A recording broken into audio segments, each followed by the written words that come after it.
Remue ménage.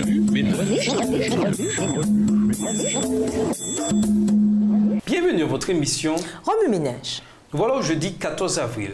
Cherchez le Seigneur de tout votre cœur. Lisons Matthieu 7, les versets 13 à 15. Matthieu 7, les versets 13 à 15.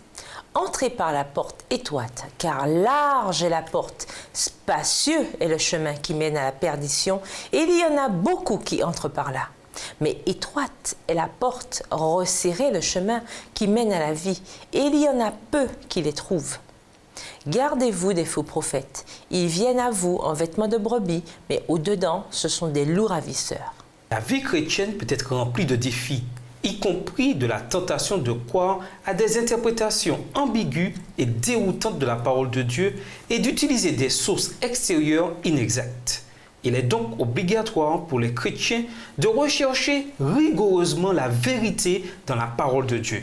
À cet égard, Acte 17, verset 11, nous donne ce conseil. Ceux-ci, les Juifs de Bérée, avaient de meilleurs sentiments que les Juifs de Thessalonique. Ils reçurent la parole de Dieu avec beaucoup de bonne volonté. Chaque jour, ils étudiaient les Écritures pour vérifier l'exactitude des propos de Paul. Ce passage se rapporte au voyage que Paul et Silas firent à Bérée. Les Juifs de Bérée sondèrent avec soin les Écritures pour voir si ce qu'on leur enseignait était vrai. Ainsi, une facette de la recherche de la vérité passe par une étude personnelle de la parole. Ne nous fions pas à ce qu'un homme ou une femme nous dit sur la Bible, même si cette personne est ancien ou pasteur. Vérifions par nous-mêmes et ne plaçons notre confiance qu'en la parole de Dieu. Amen. Après avoir reçu les paroles de Paul et de Silas, les Béréens s'en tinrent aux Écritures comme unique source de vérification. Comme nous l'avons mentionné, il est possible qu'un chrétien soit dérouté dans sa quête de la vérité divine. Ceci se vérifie encore plus quand on décide d'avoir recours à des sources peu recommandables pour nous aider à interpréter la parole de Dieu. Différents auteurs et prophètes ont écrit des livres pour tenter d'expliquer les Écritures. Dans notre recherche de la vérité, soyons très prudents en consultant des commentaires et autres écrits pour nous aider à comprendre la Bible. L'exemple des Béréens montre clairement que l'unique moyen de connaître la vérité est de rester centré sur la Bible.